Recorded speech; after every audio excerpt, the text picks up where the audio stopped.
Hello friend, आपके अपने YouTube channel इसके सिटी पॉइंट पर आज पुनः आप लोगों का हम स्वागत करते हैं। तो जैसा कि कल हमने पारितंत्र के बारे में पढ़ा था, कल का हमारी जो हमने था पारितंत्र का पूरा चैप्टर जो है खत्म कर दिया था। आज फिर से हम एक नए चैप्टर के साथ एनवायरनमेंट में मिलते हैं जो हमारा जैव विविधता है। जैव विविधता के बारे में आज हम जानेंगे, जैव विविधता किसे कहते हैं। तो जैसा कि आज का हमारा है जैव विविधता, हम जैव विविधता के बारे में आज जानने वाले हैं।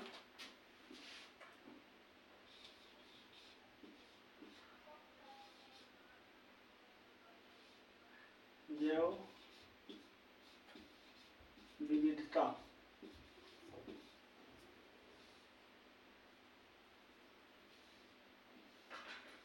जैव विविधता जो है यह दो शब्दों से मिलकर बना है। पहला जैव और दूसरी विविधता। जैव विविधता पहला तो हो जाएगा जैव प्लस विविधता। जैव प्लस विविधता, इसका मतलब क्या होगा जैव विविधता का?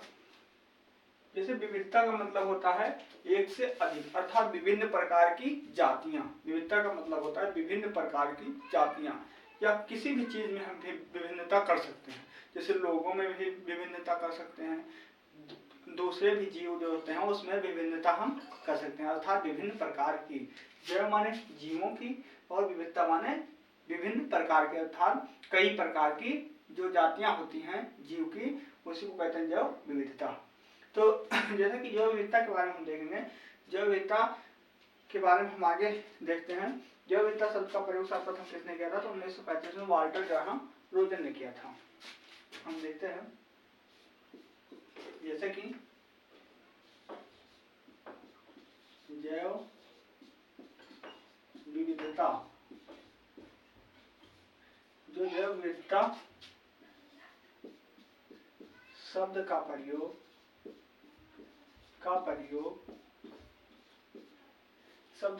सर्वप्रथम 1935 में 1935 ईस्वी में किसने किया था? वाल्टर ग्राहम रोजन ने किया था। 1935 ईस्वी में किसने किया था? तो वाल्टर ग्राहम रोजन ने। वाल्टर ग्राहम रोजन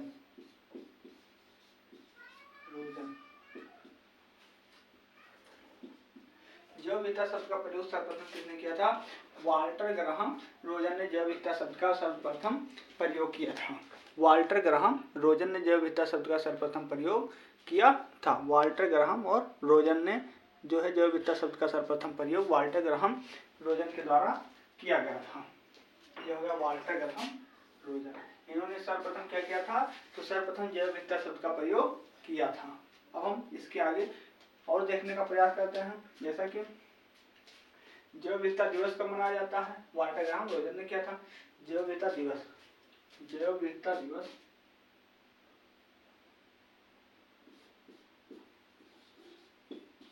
जैव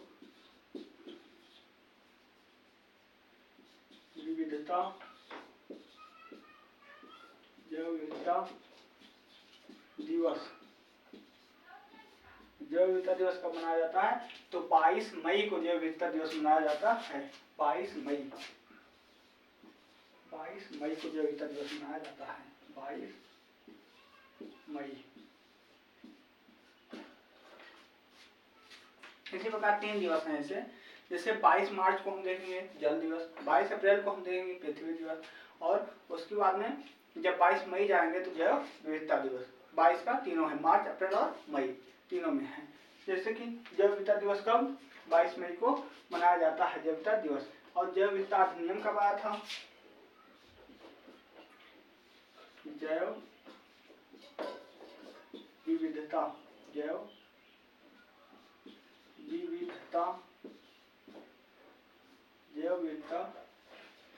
अधिनियम जैव विविधता अधिनियम कब आया था? जैव विविधता अधिनियम आया था 2002 में। 2002 में आया था जैव विविधता अधिनियम, 2002 में आया था। हम और आगे बढ़ते हैं। जैव विविधता किसे कहते हैं। अब हम जैव विविधता के बारे में जानेंगे कि जैव विविधता कहा किसे जाता है। अभी हमने तो जैव विविधता शब्द का प्रयोग किसने किया था, तो हमने कहा जैव विविधता शब्द का प्रयोग वाल्टर ग्राहम रोजन ने किया था।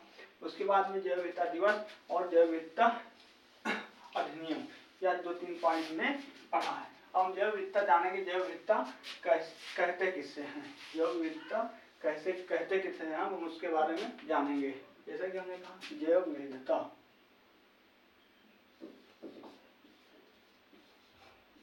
जैव विविधता, जैसे हमने कहा जैव विविधता जो है वह 2 शब्दों के योग से बना है, पहला जैव और दूसरी विविधता, अर्थात जहाँ पर विभिन्न प्रकार के जीवों की प्रजातियां पाई जाती है, एक से अधिक जीवों की प्रजातियां, उसे ही जैव विविधता कहते हैं।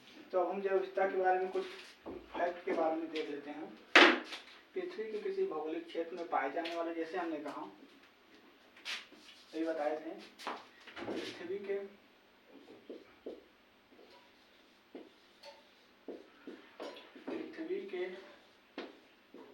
किसी भौगोलिक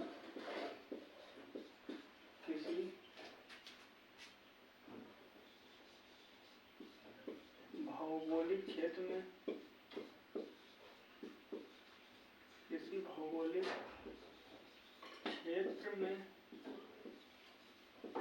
क्षेत्र में पाए जाने वाले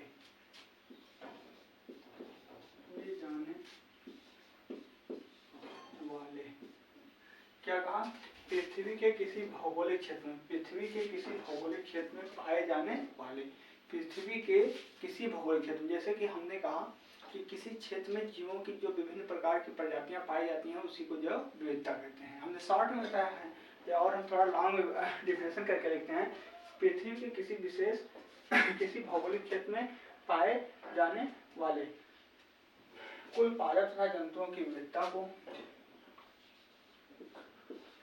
कुल पादप व जंतुओं की,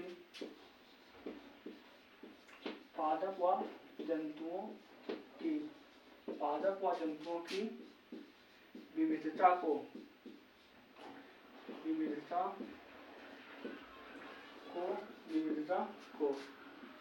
जैव विविधता कहते हैं।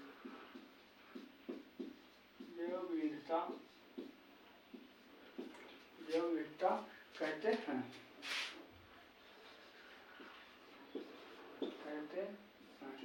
क्या कहते हैं, उसे जैव विविधता कहते हैं। पृथ्वी के किसी क्षेत्र में पाए जाने वाले जीवों तथा जीव जंतुओं तथा पादपों की जो विभिन्नता होती है, अर्थात पादपों की भी बहुत सारी प्रजातियां पाई जाती हैं, जीव जंतुओं की भी बहुत सारी प्रजातियां पाई जाती हैं, तो इन्हीं जो विभिन्न प्रकार की प्रजातियां पाई जाती हैं इन्हीं को जैव विविधता कहते हैं। हमें विश्वास है कि जैव विविधता के बारे में आप लोगों को समझ में आ गया होगा अच्छी तरह से। अब हम और आगे देखते हैं, अगला फैक्ट देखते हैं। जिस स्थान पर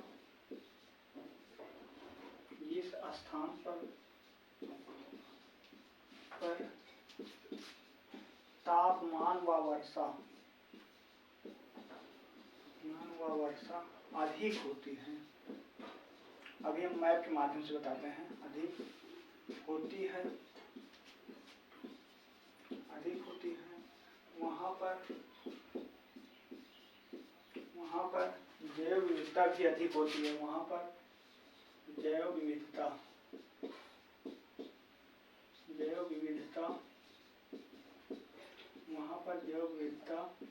भी अधिक होती है,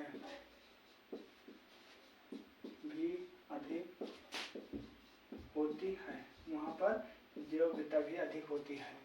जहाँ पर जो है तापमान अधिक होगा, वर्षा अधिक होगी, वहाँ पर जो है जीवों की अधिक प्रकार की, अन्य प्रकार की या अधिक प्रकार की प्रजातियां पाई जाएंगी। अर्थात जहाँ पर तापमान अधिक होगा वहाँ पर वर्षा भी अधिक, अर्थात हम माने कि जैसे जहाँ पर सूर्य की किरण सीधी पड़ती है, अर्थात विषुवत रेखा पर, वैसे हम बता रहे हैं जहाँ पर सूर्य की किरण सीधी पड़ती है वहाँ पर ताप अधिक होगा। जब ताप अधिक होगा तो वहाँ पर वर्षा भी अधिक होगी।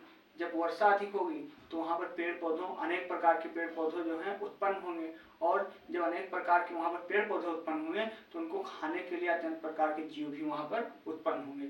इसलिए जहाँ पर पेड़ पौधे अधिक होंगे वहाँ पर जैव विविधता भी अधिक होगी, अर्थात जहाँ पर वर्षा अधिक होगी वहाँ पर पेड़ पौधे अधिक होंगे, और अगर पेड़ पौधे अधिक होंगे तो वहाँ पर जीव जंतु की भी अधिकता होगी। ये रहा हमारा जैव विविधता के बारे में। अब हम थोड़ा सा जो है मैप बनाकर उसमें डिफिनेशन करने का प्रयास करते हैं। तो चलिए आगे हम देखते हैं थोड़ी देर बाद। अब हम जैसा कि आगे देखते हैं जैव विविधता के बारे में। हम मान लिए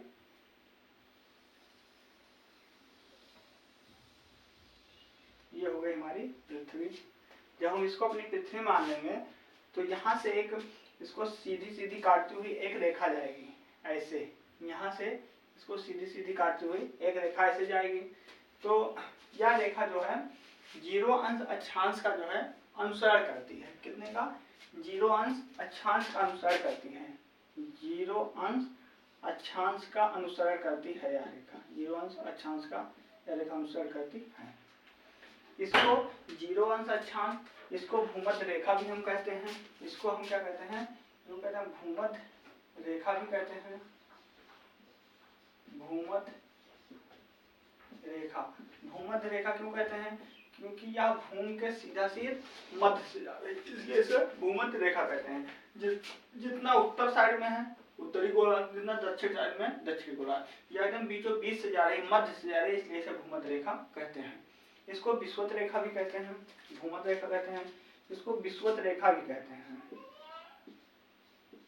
विषुवत रेखा भी इसको कहते हैं। भूमध्य रेखा हो गई और ये विषुवत रेखा हो गई। अब हम इसके बाद और आगे देखते हैं। हमारी एक रेखा जो है यहाँ से जा रही है, एक रेखा यहाँ से जा रही है और एक रेखा यहाँ से जा रही है, ये भी एक रेखा हो गई। यह जो है रेखा, यह है 23 सही 1/2 उत्तरी अक्षांश,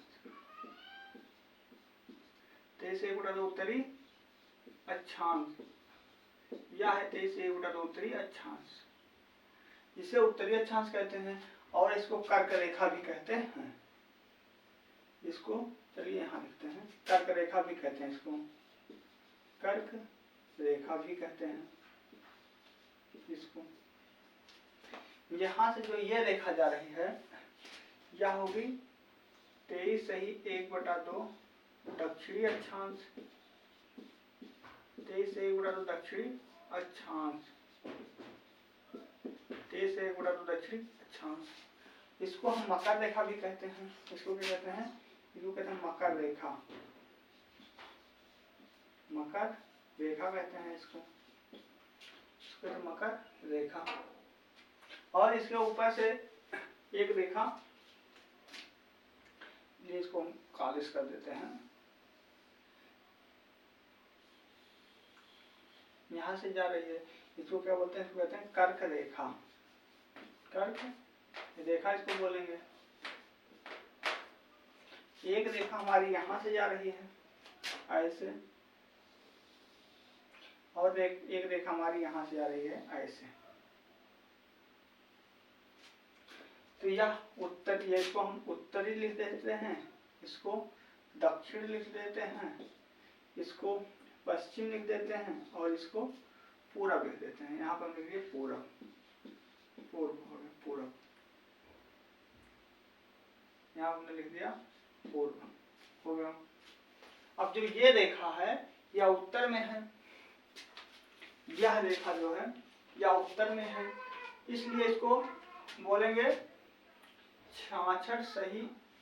इसको क्या बोलेंगे? इसको बोलेंगे 66 सही, 66 सही 1/2 उत्तरी अक्षांश, उत्तरी अक्षांश इसको बोलेंगे, उत्तरी अक्षांश इसको बोलेंगे। और इसको आर्कटिक रेखा भी बोलेंगे। इसको क्या बोलेंगे? इसको आर्कटिक रेखा भी बोलेंगे, आर्कटिक, आर्कटिक रेखा, आर्कटिक रेखा भी इसको बोलेंगे। यह हुई आर्कटिक रेखा। हमारी ये रेखा हो गई, ये बची है ये रेखा। तो इसको क्या बोलते हैं? इसको बोलते हैं 66 सही 1/2 दक्षिणी अक्षांश। दक्षिणी अक्षांश 66 से 1/2 दक्षिणी अक्षांश हो गया है, ये हो गया। इसको क्या बोलेंगे? इसको बोलेंगे अंटार्कटिक रेखा। इसको बोलेंगे अंटार्कटिक, अंटार्कटिक रेखा, अंटार्कटिक रेखा। अभी तक तो हमने ये पृथ्वी की कुछ महत्वपूर्ण रेखाओं के बारे में जाना है, जैसा कि हम विषुवत रेखा के बारे में देखते हैं। ये है हमारी विषुवत रेखा। हम जब विषुवत रेखा के बारे में जानेंगे तो सबसे अधिक तापमान यहीं पर होगा, और सबसे अधिक जब तापमान, अभी हमने थोड़ी देर पहले, जब जहाँ पर सबसे अधिक तापमान होगा वहाँ सबसे अधिक वर्षा होगी। जब यहाँ सबसे अधिक तापमान होगा तो यहाँ वर्षा भी सबसे अधिक होगी। जब वर्षा सबसे अधिक होगी तो जीव जंतु भी अधिक होंगे, और जीव जंतु भी अधिक होंगे, पेड़ पौधे भी अधिक होंगे। इसीलिए हम यहाँ पर लिखते हैं, विषुवत रेखा के बारे में लिखते हैं। यहाँ लिखते हैं, यहाँ पर लिखते हैं विषुवत रेखा के बारे में। विषुवत रेखा,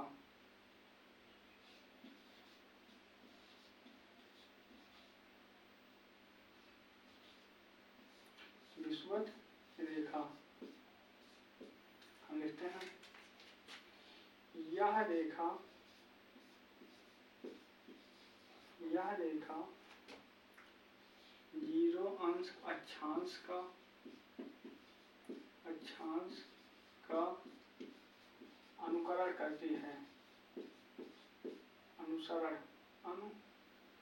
अनुसरण करती है, अनुसरण करती है, अनुसरण करती है। यहाँ पर 21 मार्च, यहाँ पर 21 मार्च व 23 सितंबर, 21 मार्च व 23 सितंबर, 23 सितंबर, 21 मार्च व 23 सितंबर को सूर्य की किरण, को सूर्य किरण, सूर्य की किरण, की किरण, सूर्य की किरण जो है सीधी पड़ती है, सीधी पड़ती है, पड़ती है। विषुवत रेखा जो है वह 0 अंश अक्षांश का, जैसे हमने यहाँ पर लिखा भी है, या लिखा है, ये 0 अंश अक्षांश का विषुवत रेखा अनुकरण करती है। और यहाँ पर 2 दिन ऐसा 21 मार्च और 23 सितंबर को सूर्य की किरण जो है एकदम सीधी पड़ती है। तो यहाँ पर और 2 तिथि है, 21 मार्च और 23 सितंबर। तो 21 मार्च जो पड़ती है तो इसको बोलते हैं बसंत विषुव। 21 मार्च पर जो पड़ेगी, 21 मार्च को सूर्य की किरण विषुवत रेखा सीधी पड़ती है, तो उसको बोलते हैं बसंत विषुव। क्यों बोलते हैं? क्योंकि मार्च में जब 21 मार्च होता है उस समय बसंत का समय रहता है, और विषुवत रेखा पड़ती है इसलिए उसे विषुव कहते हैं। समय बसंत का समय रहता है इसलिए बसंत, और विषुवत रेखा पड़ती है इसलिए विषुव, अर्थात बसंत विषुव। 21 मार्च को बसंत विषुव कहते हैं। आ गया 23 सितंबर, तो 23 सितंबर को शरद ऋतु रहती है, शरद ऋतु का समय रहता है, और विषुवत रेखा पर पड़ती है इसलिए इसे कहते हैं शरद विषुव। शायद हमें लगा कि आप लोगों को समझ में आ गया होगा। 21 मार्च और 23 सितंबर, जैसे कि हमने बताया, 21 मार्च को सूर्य की किरण विषुवत रेखा सीधा पड़ती है, उसको वसंत विषुव बोलते हैं, और 23 सितंबर को जो है जब दोबारा बसंत उसे विषुवत रेखा पर पड़ती है तो उसे जो है शरद विषुव बोलते हैं। यहाँ 21 मार्च को अनुसार करके यहाँ पर 21 मार्च को वसंत विषुव, वसंत विषुव, वसंत विषुव 21 मार्च को वसंत विषुव हुआ। 23 सितंबर को, 23 सितंबर को वह 23 सितंबर को शरद विषु कहते हैं। 23 सितंबर को शरद विषु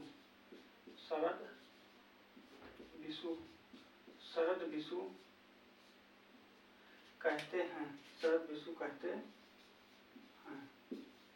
शरद विषु कहते हैं। अब ये इतना हमारा हो गया विषुवत रेखा के बारे में। तापमान और वर्षा अधिक होने के कारण, विषुवत रेखा पर तापमान और वर्षा अधिक होने के कारण यहाँ जीव जंतु तथा पेड़ पौधों की अधिक मात्रा पाई जाती है, इसलिए यहाँ पर जैव विविधता अधिक होती है। विषुवत रेखा पर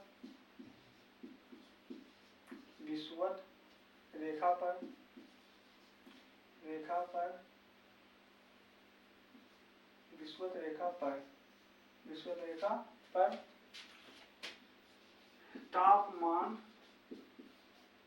व वर्षा अधिक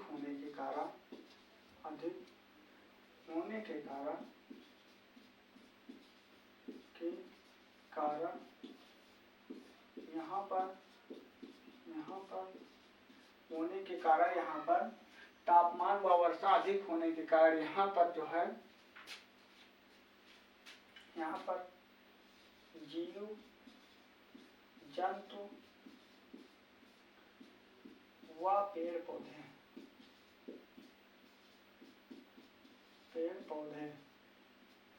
अधिक मात्रा में मिलते हैं।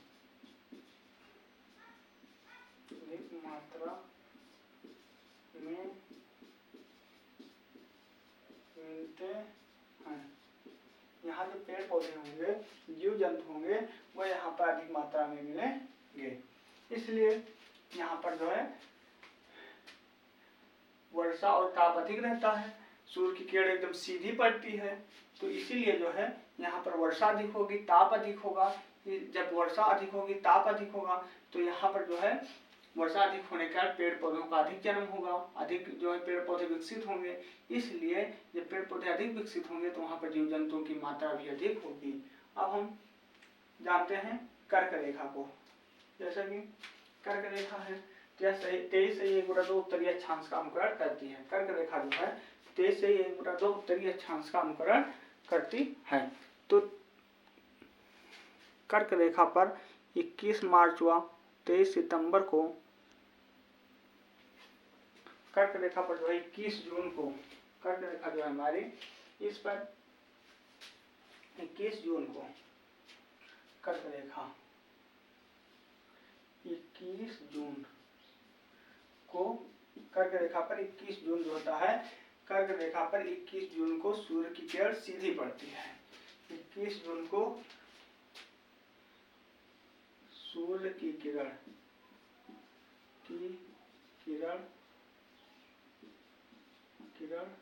सीधी पड़ती है,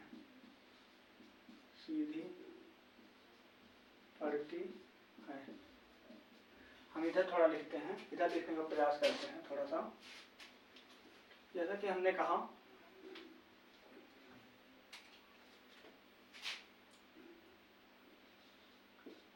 21 जून को कर्क रेखा पर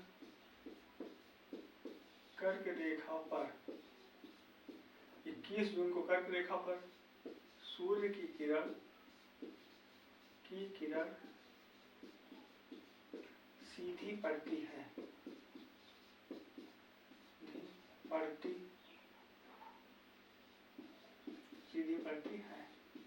21 जून को जो है, 21 जून को कर्क रेखा जो है उस पर सूर्य की किरण सीधी पड़ती है। जब सूर्य की किरण सीधी पड़ेगी उस पर, तो वह कर्क रेखा पर 21 जून को सबसे बड़ा दिन होगा और 22 दिसंबर को सबसे छोटा दिन होगा। जब सबसे बड़ा दिन 21 जून को होगा, जिस दिन कर्क रेखा सबसे बड़ा दिन होगा, उस दिन कर्क रेखा पर सबसे छोटी रात भी होगी, तो पड़ती है। इसी कारण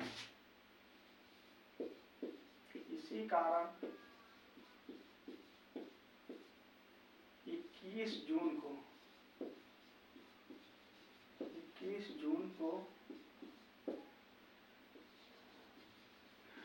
कर्क रेखा पर रेखा पर सबसे बड़ा दिन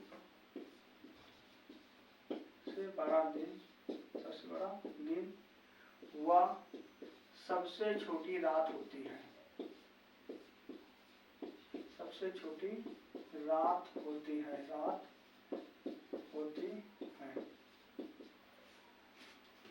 जब जो है 21 जून को सूर्य की किरण कर्क रेखा पर सीधी पड़ेगी तो कर्क रेखा पर सबसे बड़ा दिन होगा और सबसे छोटी रात होगी। सबसे बड़ा दिन जब होगा कर्क रेखा पर तो उसी दिन कर्क रेखा पर ही सबसे छोटी रात होगी। दिन बड़ा रात छोटी 21 जून कर्क रेखा।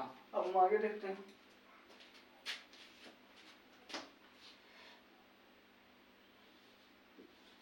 बाईस दिसंबर को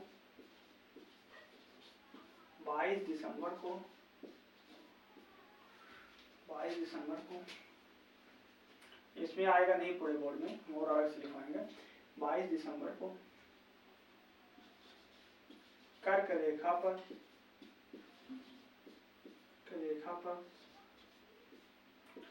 सबसे छोटा दिन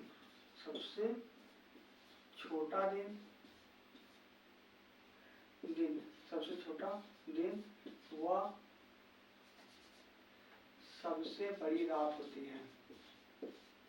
सबसे बड़ी रात होती है। जब दिन बड़ा होगा तो रात छोटी होगी, जब रात बड़ी होगी तो दिन छोटा होगा, या तो कंफर्म है। अब जैसे 21 जून को कर्क रेखा पर सबसे बड़ा दिन और सबसे छोटी रात होगी। जब मकर रेखा पर हम जाएंगे तो 21 जून को कर्क रेखा सबसे बड़ा दिन हो रहा है तो मकर रेखा सबसे छोटा दिन होगा, क्योंकि दोनों एक दूसरे के अपोजिट हैं। दोनों एक दूसरे के एकदम अपोजिट हैं।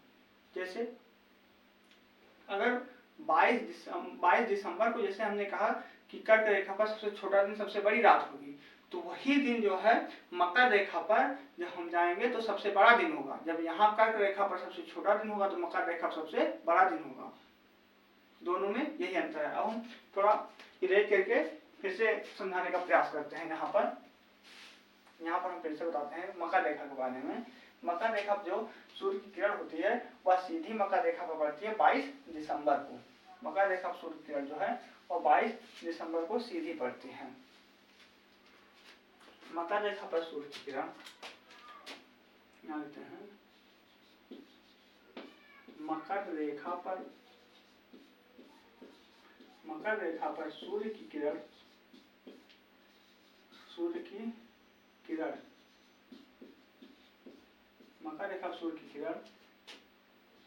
22 दिसंबर को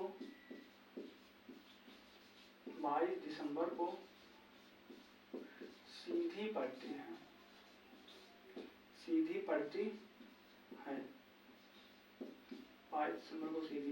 है।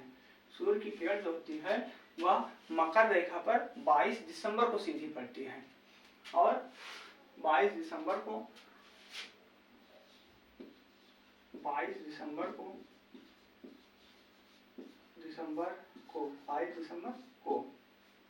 मकर रेखा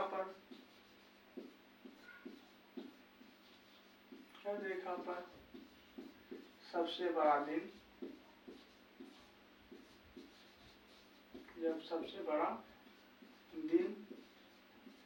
व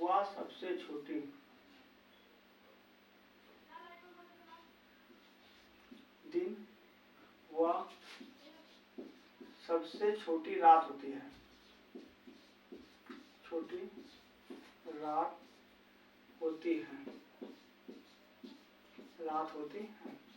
दोनों एक दूसरे के अपोजिट है। जैसे कि कर्क रेखा उतने काम करते से 2 डिग्री का अनुसरण कर रही है, पर वह जो है उत्तरी गोलार्ध में है, और मकर रेखा 23 से 2 डिग्री का अनुसरण कर रही है, लेकिन यह जो है दक्षिणी अक्षांश में है अर्थात दक्षिणी गोलार्ध में है। तो दोनों एक दूसरे के अपोजिट हैं। तो जब यहाँ पर दिन बड़ा होगा तो वहां पर दिन छोटा होगा, जब यहाँ पर रात बड़ी होगी तो वहां पर रात छोटी होगी। यही अंतर है दोनों में। 21 जून को जो इसमें लिखाए हैं, 21 जून को सबसे बड़ा दिन सबसे छोटी रात होगी, तो वहां पर 21 जून को सबसे छोटा दिन और सबसे बड़ी रात होगी। 21 जून को मकर रेखा पर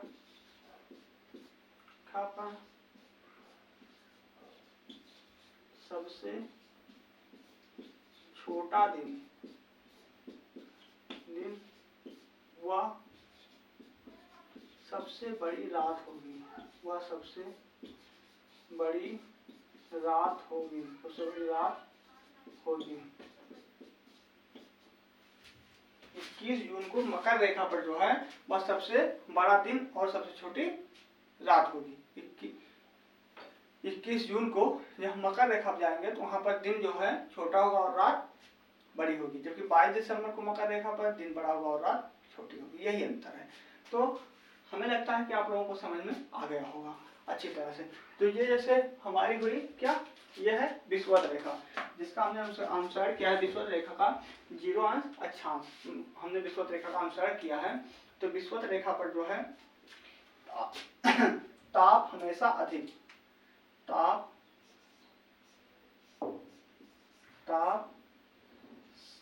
वर्षा अधिक होती है, ताप वर्षा अधिक होती है विषुवत रेखा पर। सूर्य किरण सीधी पड़ती है, कि किरण जो है सूर्य की किरण वह सीधी पड़ती है, सूर्य की किरण सीधी पड़ती है, इसलिए विषुवत रेखा पर सर्वाधिक जैव विविधता पाई जाती है। सर्वाधिक जैव विविधता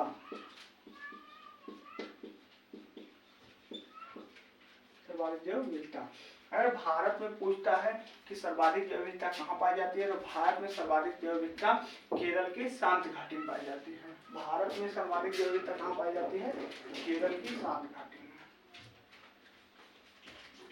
भारत में केरल की शांत घाटी में सर्वाधिक जैव विविधता मिलती है।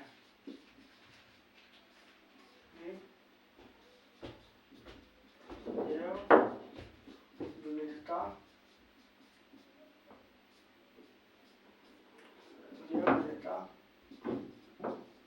मिलती है। सर्वाधिक जैव विविधता जो भारत में केरल की शांत घाटी में सर्वाधिक जैव विविधता मिलती है। अब हम आगे देखने का प्रयास करते हैं, इसके आगे कुछ फैक्ट को देखेंगे। तो चलिए हम आगे देखने का और प्रयास करते हैं। अब हम आगे देखते हैं फैक्ट को। जैसा कि हमने कहा सर्वाधिक जैव विविधता जो है वह कहाँ पाई जाती है, तो सर्वाधिक जैव विविधता हमने कहा विषुवत रेखा पर, 0 अंश अक्षांश पर या भूमध्य रेखा पर, एक ही को कहते हैं तीनों नाम, उस पर सर्वाधिक जैव विविधता पाई जाती है। लेकिन यदि हम भूमध्य रेखा पर सर्वाधिक पा रहे हैं तो ध्रुवों पर सबसे कम जैव विविधता हमें मिलेगी। ध्रुवों पर जब हम जाएंगे जहाँ 6 महीने का दिन और 6 महीने की रात होती है, तो वहाँ पर जीव जंतु बहुत कम पाए जाते हैं, वहाँ सदा बर्फ ही बर्फ जमी रहती है, तो वहाँ पर जैव विविधता सबसे कम पाई जाएगी ध्रुवों पर। यदि हम देखते हैं, जैसे देखने का प्रयास करते हैं, यदि हम भूमध्य रेखा से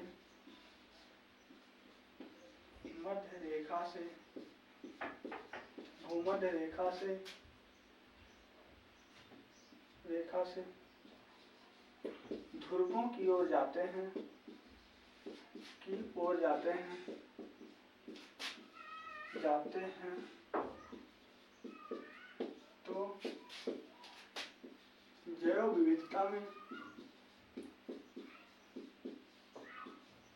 तो जैव विविधता में कमी आएगी। तो जैव विविधता में क्या आएगी, कमी आएगी, जैव विविधता में कमी आएगी।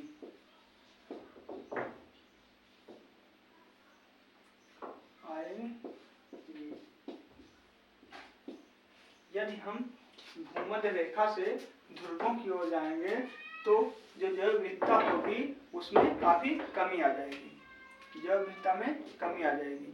यदि हम ध्रुवों से भूमध्य रेखा की ओर आते हैं तो जैव विविधता में अधिकता आएगी। अगर हम विषुवत रेखा से ध्रुवों की ओर जाते हैं तो जैव विविधता में कमी आएगी, लेकिन अगर ध्रुवों से विषुवत रेखा की ओर आते हैं तो जैव विविधता में अधिकता होगी। कुछ और अन्य देखते हैं। सर्वाधिक जैव विविधता, जैसे कि हमने अभी लिखा है, सर्वाधिक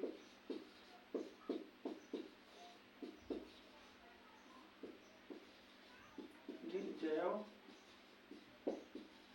विविधता, सर्वाधिक जैव विविधता कहाँ पाई जाती है? 0 अंश अक्षांश उष्ण कटिबंधीय वन, उष्ण कटिबंधीय वर्षावन व उष्ण कटिबंधीय वर्षावन,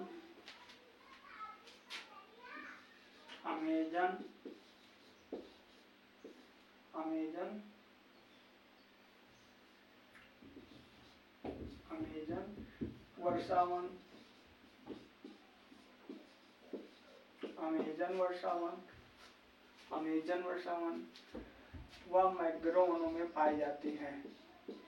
वह मैंग्रोव वनों में पाई जाती है।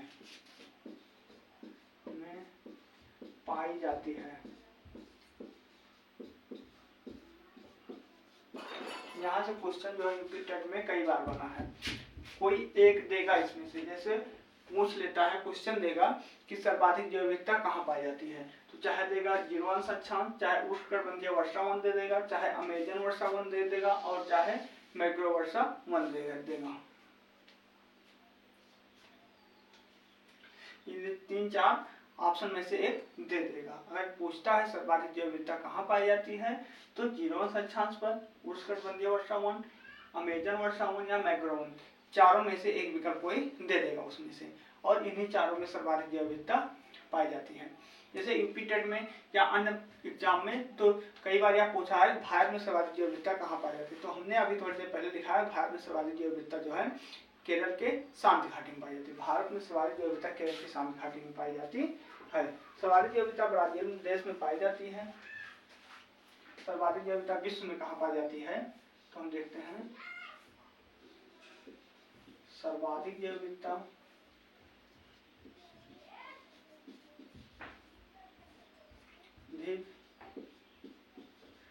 जैव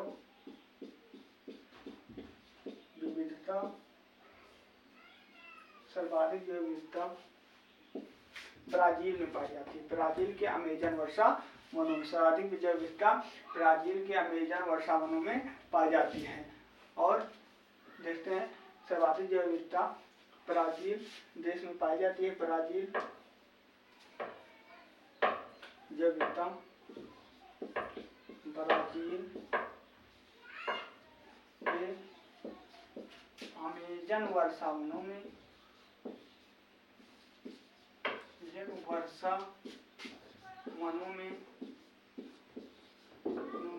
पाई जाती है।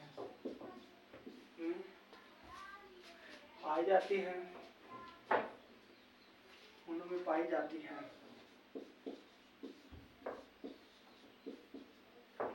अमेजन को पृथ्वी का फेफड़ा कहते हैं। का फेफड़ा कहते हैं। सर्वाधिक जैव विविधता जो है वह ब्राजील के अमेजन वर्षा वनों में पाई जाती है। सर्वाधिक जैव विविधता ब्राजील के अमेजन वर्षा वन में पाई जाती है, इसलिए अमेजन वर्षा वन को पृथ्वी का फेफड़ा कहा जाता है। अमेजन वर्षा वनों को पृथ्वी का फेफड़ा कहा जाता है। हम और आगे देखते हैं तो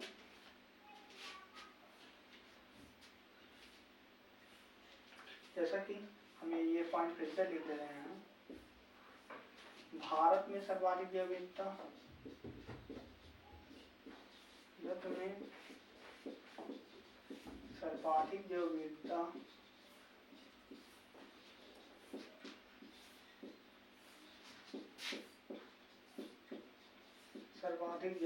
विविधता, भारत में सर्वाधिक जैव विविधता जो है वह पश्चिमी घाट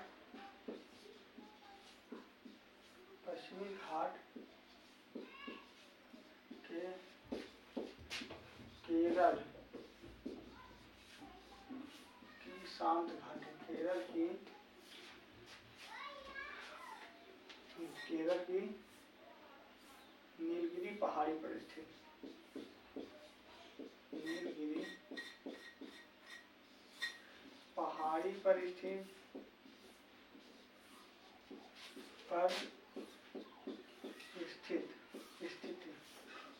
शांत घाटी में मिलती है, शांत घाटी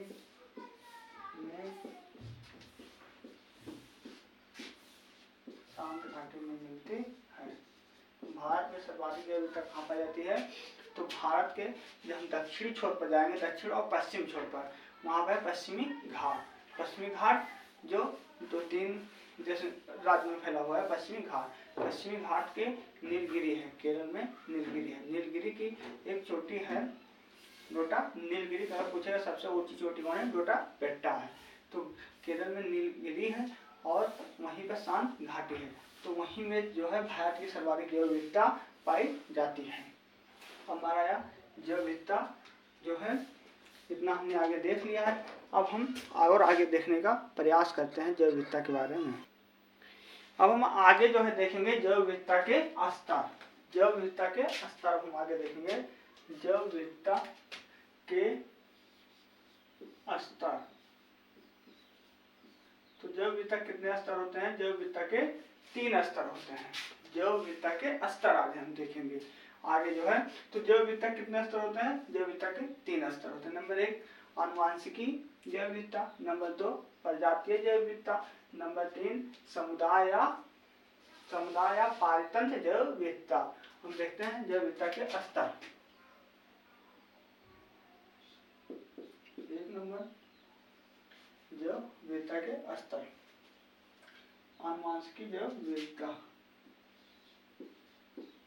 आनुवंशिकी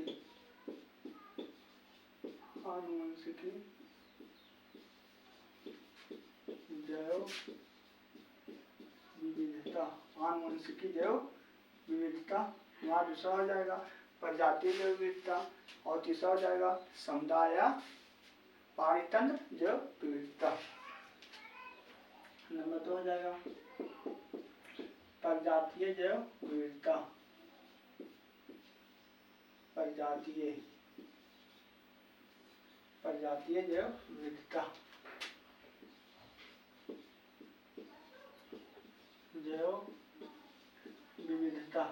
प्रजातीय जैव विविधता। और नंबर 3 हमारा हो जाएगा, क्या हो जाएगा नंबर 3?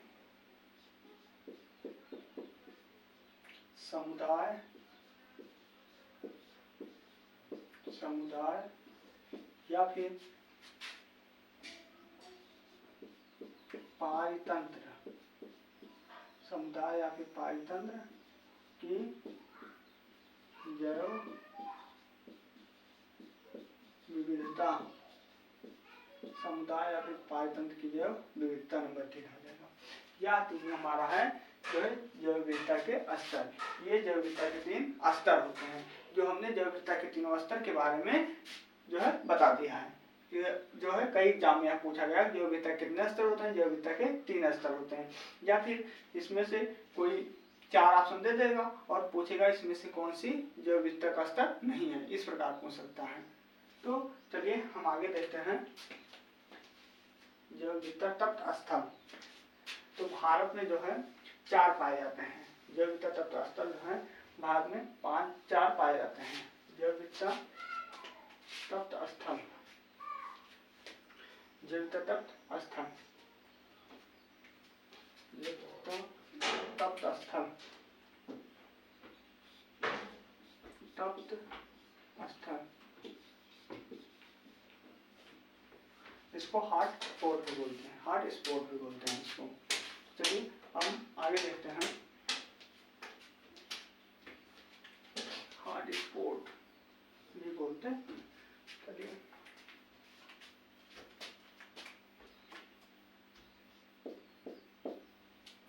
तप्त स्थल के बारे में हम देखते हैं। तप्त स्थल, स्थल शब्द का प्रयोग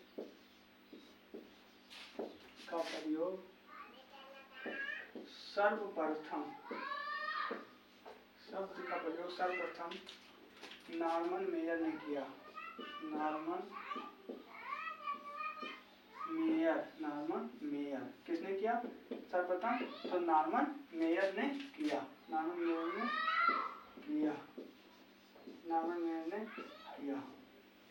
जैसे कि कह रहा है तप्त स्थल या हॉट स्पॉट शब्द का प्रयोग सर्वप्रथम किसने किया? तो नॉर्मन मेयर ने किया था। जब जो है जैवमंडल आरक्षित क्षेत्र या तप्त स्थल, तप्त का प्रयोग सर्वप्रथम किसने किया था? तो नॉर्मन मेयर ने किया था। और आगे देखते हैं।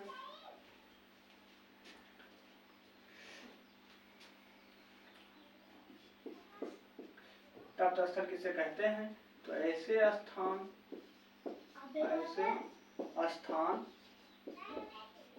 जहां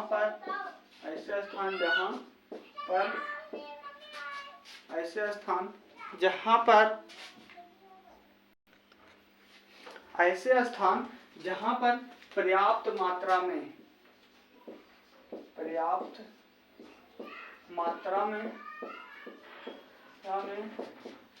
जैव विविधता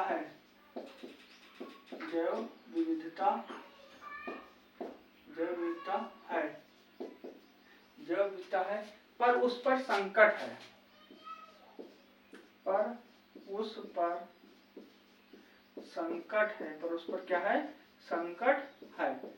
वो क्या कहलाता है?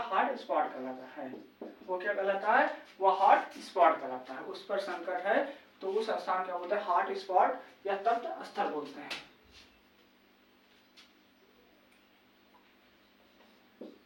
हॉट स्पॉट कहलाता है।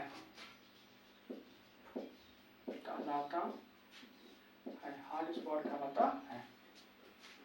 जैसा कि ऐसा स्थान जहां पर पर्याप्त मात्रा में वर्तमान में जैव विविधता है पर उसके ऊपर संकट बना हुआ है कि वह कभी भी प्रभाव से नष्ट हो सकती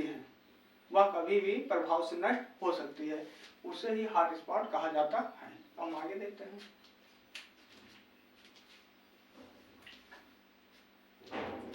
विश्व में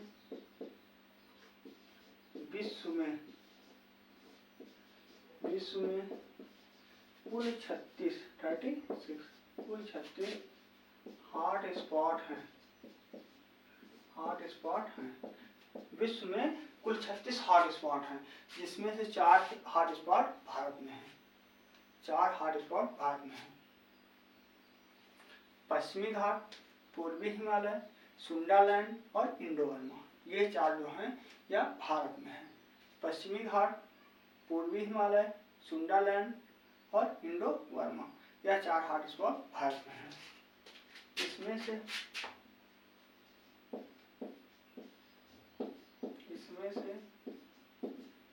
4 हॉट स्पॉट भारत में हैं।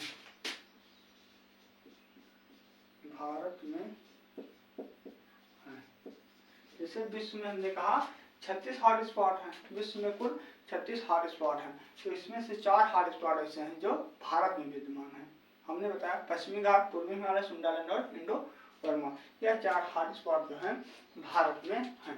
हम आगे देखते हैं भारत में स्थित हॉट स्पॉट के बारे में। हम आगे देखते हैं कौन कौन से हॉट स्पॉट ऐसे हैं जो हम देखेंगे भारत में स्थित हॉट स्पॉट। भारत में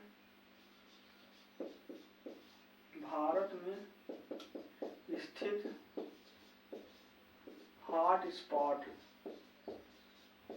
स्पॉट कौन कौन से हॉट स्पॉट ऐसे हैं जो कि भारत में स्थित हैं। हॉट स्पॉट भारत में स्थित 4 हॉट स्पॉट ऐसे हैं जो भारत में स्थित हैं। उन चारों के बारे में जानेंगे। सर्वप्रथम एक पश्चिमी घाट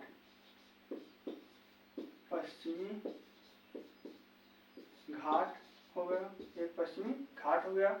हमने दूसरा क्या बताया था, दूसरा बताया था पूर्वी हिमालय, पूर्वी हिमालय, पश्चिमी घाट, पूर्वी हिमालय। 3 हो गया हमारा इंडो वर्मा, इंडो वर्मा। और हमारा 4 नंबर हो गया सुंदरलैंड, सुंदरलैंड। यही 4 हॉट स्पॉट हैं जो भारत में स्थित हैं। ये चारों हॉट स्पॉट जो हैं यह भारत में स्थित हैं। सुंदरलैंड भारत में 4 ही हॉट स्पॉट, विश्व में तो 36 हॉट स्पॉट हैं, लेकिन भारत की बात करेंगे तो भारत में यही 4 हॉट स्पॉट हैं। अब हम आगे देखेंगे जैव विविधता संरक्षण की विधियां। हम आगे देखेंगे जैव विविधता संरक्षण की विधियां कि ये 4 हॉट स्पॉट जैसे कि भारत में है। अब हम आगे देखते हैं जैव विविधता संरक्षण की विधियां। क्या देखेंगे, जैव विविधता संरक्षण की विधियां जिनमें इन सिटू, स्वास्थानिक परीक्षण और उसके बाद में वाह्य स्थानिक परीक्षण के बाद संरक्षण के बारे में देखेंगे। जैव विविधता संरक्षण की विधियां हम देखेंगे। जैव विविधता, जैव विविधता संरक्षण की,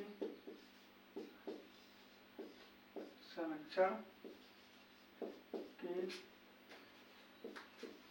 विधियां, जैव विविधता संरक्षण की विधियां, जैव विविधता संरक्षण की विधियों के बारे में हम आगे देखेंगे। तो जैव विविधता संरक्षण की विधियां कौन कौन सी होती हैं। तो जैव विविधता संरक्षण की विधियां में एक होती है स्वास्थानिक परीक्षण और एक होती है वाह्य स्थानिक संरक्षण। जैसा कि हमने पहला कहा स्वास्थानिक संरक्षण, स्वास्थानिक संरक्षण, संरक्षण इसको बोलेंगे in situ, in situ, in situ और in situ, in situ, in situ. और दूसरा होगा वाह्य अक्षर, दूसरा होगा वाह्य स्थानीय संरक्षण। पहला होगा स्वास्थानिक संरक्षण और दूसरा होगा वाह्य स्थानीय संरक्षण XC2, XC2। दूसरा होगा हमारा वाह्य स्थानीय संरक्षण, यहाँ होगा XC2,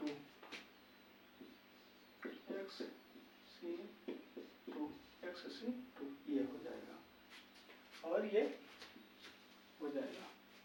इन माने अंदर, C2 माने संरक्षण लेना, X माने बाहर, अर्थात इनको अंदर में ही संरक्षण दिया जाता है। जैसे हम देखेंगे स्वास्थानिक संरक्षण किसे कहते हैं, तो जीवों का वह संरक्षण जो उनके मूल स्थान में दिया जाता है उसको स्वास्थानिक संरक्षण या इन सीटू कहते हैं। ऐसा संरक्षण जो जीवों को उनके वास्तविक स्थान में दिया जाता है उसको जो है स्वास्थानिक संरक्षण कहते हैं। और जैसे वाह्य स्थानिक संरक्षण, तो ऐसा संरक्षण जो किसी भी जीव को उसके वास्तविक स्थान से कहीं और ले जाकर संरक्षित किया जाए वह XC2 कहलाता है। अब हम धीरे धीरे देखेंगे एक एक करके, पहले इंस्टीट्यूट के बारे में जानेंगे, फिर हमने XC2 के बारे में जानेंगे। यहाँ से BPSC जो 3.0 हुआ था उसमें जो है कई क्वेश्चन, 7-2 क्वेश्चन बने थे, तो लगभग हमारे यूपी टेट में भी इसमें से क्वेश्चन बनते हैं। तो हम देखते हैं पहले स्वास्थ्य संरक्षण के बारे में। जैसे हमने कहा जो बड़ा चीज होता है, इसमें जो बड़ा चीज होता है अर्थात एक स्थान से दूसरे स्थान तक हम उसी को ले जाकर रखेंगे जो ले जाने काबिल होगा। अब हम कहें राष्ट्रीय उद्यान को, राष्ट्रीय उद्यान इतना बड़ा होता है कि हम उसको उसी के स्थान पर संरक्षित रखते हैं, कहीं और उसे ले जाकर हम संरक्षण नहीं कर सकते। जबकि हमने कहा जीन बैंक, बीज बैंक, इनको जो है एक स्थान से हम दूसरे स्थान पर ले जाकर आराम से स्थापित कर सकते हैं। तो हम देखते हैं इसमें नंबर 1 देखेंगे इंस्टीट्यूट, हमने कहा राष्ट्रीय उद्यान, राष्ट्रीय उद्यान, राष्ट्रीय उद्यान। नंबर 2 हम देखेंगे, हमने कहा राष्ट्रीय उद्यान। और हमने कहा वन्य जीव अभ्यारण्य, वन्य जीव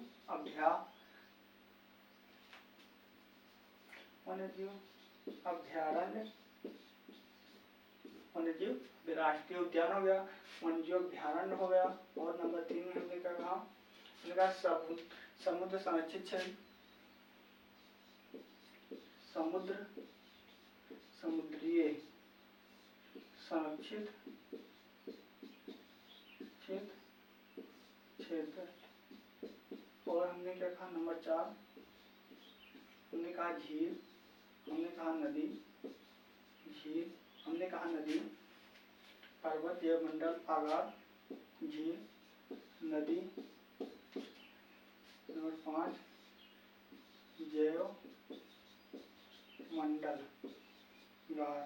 जैवमंडलागार हो गया। इतना हुआ NC2 में। हम देखेंगे, हमने कहा इसमें नंबर 1, इसमें हम लिखेंगे क्या, जीन बैंक,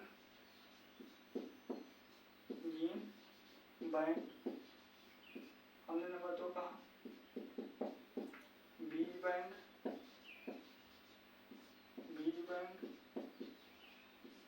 हमने कहा नंबर 3 इक्वेरियम, जिसे मछली घर बोलते हैं, मछली घर, इसको मछली घर बोलते हैं, इक्वेरियम। जैसे इक्वेरियम से क्वेश्चन कई बार पूछा गया है, लगभग क्वेश्चन पूछता कुछ और है, उसमें इक्वेरियम कर देता है, तो इक्वेरियम के बारे में सब लोग नहीं जानते हैं। तो जो मछली घर होता है, एक C2 के अंतर्गत आता है, अर्थात वायु स्थानीय संरक्षण के अंतर्गत आता है, उसको इक्वेरियम या मछली घर बोलते हैं। हमने कहा निम्न तापीय संरक्षण हो गया। उसके बाद में हमारा होगा चिड़ियाघर, हो गया। उसके बाद में चिड़ियाघर हो गया। 5 वनस्पति उद्यान हो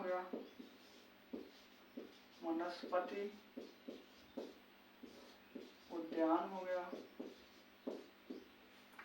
ये सभी जो है वायु स्थानीय संरक्षण और उसके बाद में NC2 अर्थात स्वास्थ्य संरक्षण के अंतर्गत आते हैं। अब हमने जो है बेहतरीन रूप से जो है जैव विविधता के बारे में अच्छी तरह से समझ लिया है। जैव विविधता के बारे में हमने समझ लिया, जैसा कि जैव विविधता संरक्षण की विधियां थी। तो जैव विविधता संरक्षण में स्वास्थ्य संरक्षण जिसको NC2 बोला जाता है, और वायु स्थानीय संरक्षण जिसको XC2 बोला जाता है।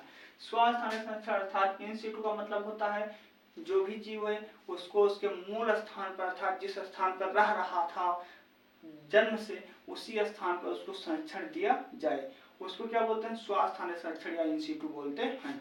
जबकि वायु स्थानीय संरक्षण हम कहेंगे XC2, इसका मतलब होता है जो जीव अपने स्थान पर रह रहा है उसको उसके स्थान से ले जाकर किसी अन्य स्थान पर जो है संरक्षण देना।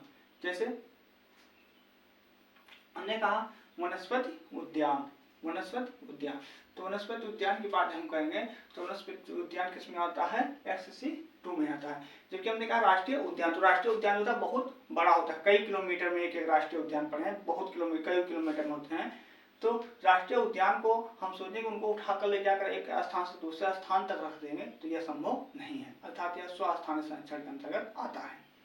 और उसके बाद में हमने कहा वन्य जीव संरक्षण या समुद्र संरक्षित, तो समुद्र को तो एक स्थान दूसरे स्थान ले नहीं जा सकते हैं, तो उसमें जो जीव संरक्षित रहते हैं उसको समुद्र संरक्षित क्षेत्र कहते हैं। और झील, नदी, ये सब जो है एक स्थान से दूसरे स्थान तक नहीं ले जाया जाता। जो जीव इसमें संरक्षित रहते हैं उनको क्या बोलेंगे, उनको बोलेंगे स्वास्थ्य संरक्षण।